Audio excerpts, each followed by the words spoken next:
Hosting the Olympics isn't a prestigious honour, it's a financial suicide note. Since 1960, every single Olympic Games has run over budget, with the average cost landing at 172% of the original price tag. In 1976, Montreal didn't just host a party, they signed a debt warrant that took 30 years to pay off.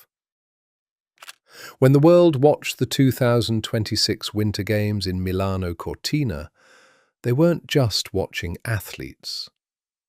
They were watching a $6 billion gamble that would either save the Olympic brand or push it closer to the brink.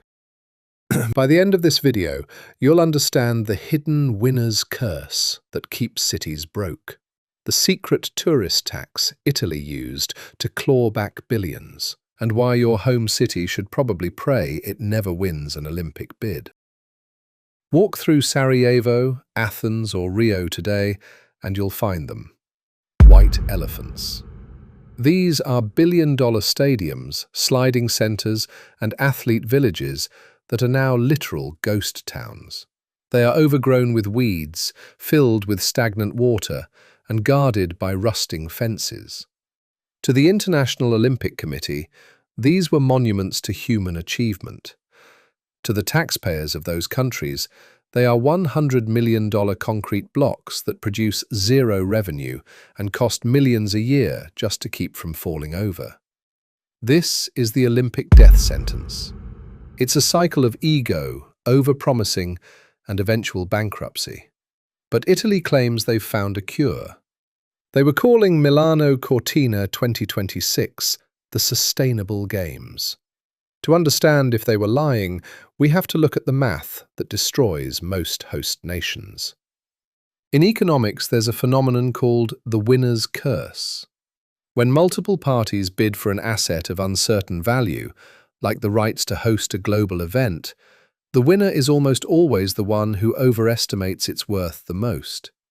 They win the bid, but they lose the war because they paid more than the asset can ever return. To host the Games, a city has to prove it can handle the world. This leads to the overbid.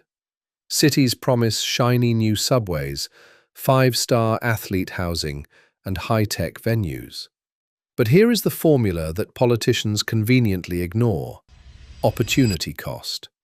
When Italy spends €6 billion on the 2026 Games, that money doesn't appear out of thin air. It is pulled away from other things. Imagine if that $6 billion was invested into Italy's struggling high-tech sector or modernized healthcare. The real cost of the Olympics isn't just the bill. It's the decade of growth Italy is sacrificing to throw a 3-week party. Here is where 2026 gets interesting. Italy looked at the $51 billion disaster of Sochi and the massive empty shells in Beijing and decided to pivot. They tried to break the death sentence with a radical new business model: the dispersed games. Instead of building a massive centralized Olympic park that becomes a wasteland the moment the closing ceremony ends, Italy spread the events across 22,000 square kilometers. They used the mountains they already had and the stadiums that already existed.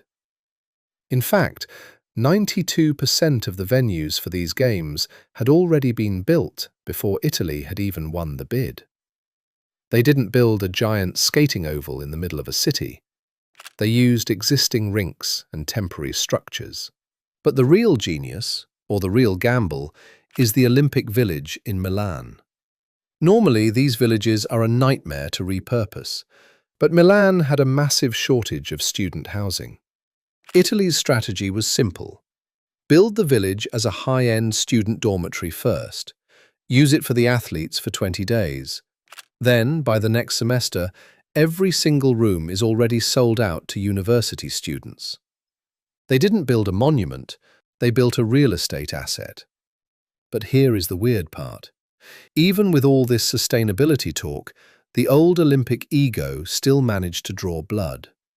There is a perfectly good bobsled track in Turin, used for the 2006 Games. It would have cost almost nothing to renovate. But because of regional politics and pride, the organisers insisted on spending nearly €200 million to build a brand new track in Cortina. This was the Olympic fever in action. Even when a city tries to be smart, the pressure to look the part creates massive, unnecessary spending. That €200 million bobsled track is the crack in the armour. It's the moment where sustainability met vanity, and vanity won. So how does Italy actually plan to get their €6 billion back? They aren't relying on ticket sales. The IOC takes a massive chunk of that. They aren't relying on TV rights. The IOC takes most of that too. Italy is using a hidden revenue strategy, the Olympic tourist tax.